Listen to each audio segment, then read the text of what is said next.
Interesting fact, in 1994, a quarter pounder with cheese was actually sold a lot more after this movie came out. But then everyone was all asking for, can I have a Royale with cheese? Imagine working there and not seeing this movie and everyone's walking there saying, can I have a Royale with cheese? Pulp Fiction. Written and directed by Quentin Tarantino in 1994, he released his second movie, Pulp Fiction, which...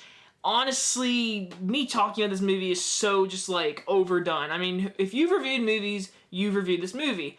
I have never reviewed this movie until now. Pulp Fiction is one of the most famous films of all time. People reference this movie. People try to replicate this movie. This movie is a cultural phenomenon forever. It is one of the best films ever made. I'm not saying that at all. I'm saying that this movie is a masterpiece. This is a great film. This movie is so good. If you haven't seen it and you like movies, then you're missing out, basically. The plot, basically, is Samuel L. Jackson and John Travolta are hitmen, and they go and to do a hitman job. Things go a little sideways, something happens, and then there's more to it in this story. And I'm actually not going to be very spoilerish with this movie, because actually, I know more people that have seen this movie that have seen this movie.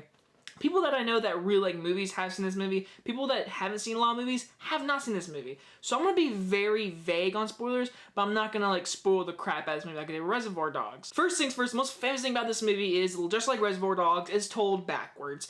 This time, it's like very much straightforward, told in different spots.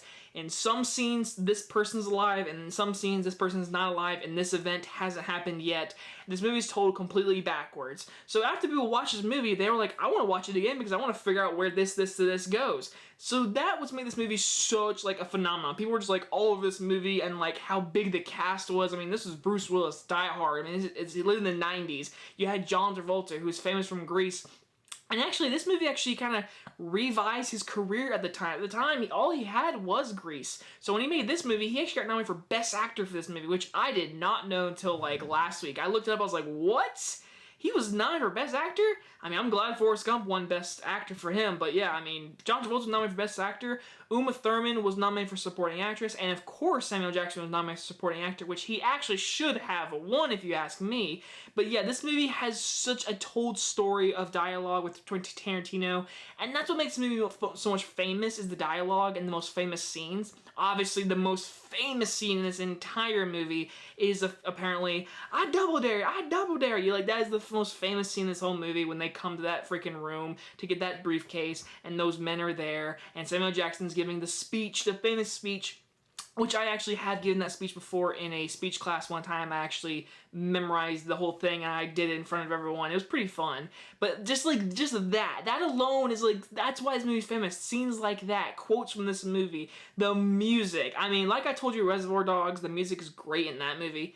This movie is double times better. Like, I mean, the music is hands down great. It's perfectly edited. If you watch the GIMP scene, they start a song in the very beginning of that scene, and at the very end of that scene, it's the end of the song. And every beat goes to people walking, moving, opening a door, releasing someone, putting someone screaming. Like, editing like that is why this movie is so damn good. The editing is so good in this movie. I love it. I love that kind of stuff.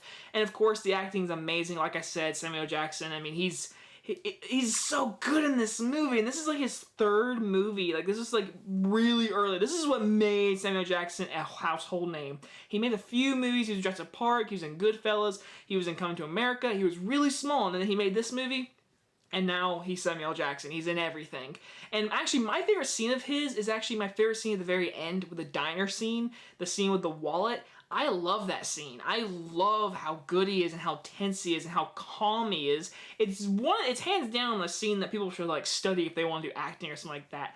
It's one of my favorite scenes. Obviously, there's a lot more to this movie that I won't get into. Like, obviously, Bruce Willis, his storyline, I have to admit, is my least favorite storyline in this entire movie. He's just a boxer who who calls a fight, whatever, and then he's escaping, basically, and he gets with his girlfriend, and that scene alone, to me, was the most slow-paced, boring part of this movie. For me, like, that scene alone is like, nah, like, it's just there. Like, it feels very filler. And then you have the great scene with John Travolta and Uma Thurman and the whole, like, her taking drugs, and she's the daughter or girl. What was she? Is she the daughter or girlfriend? I forget. Basically, she's related to the mob boss that he's going out with her. I think it's his girlfriend, and he's just taking her out basically.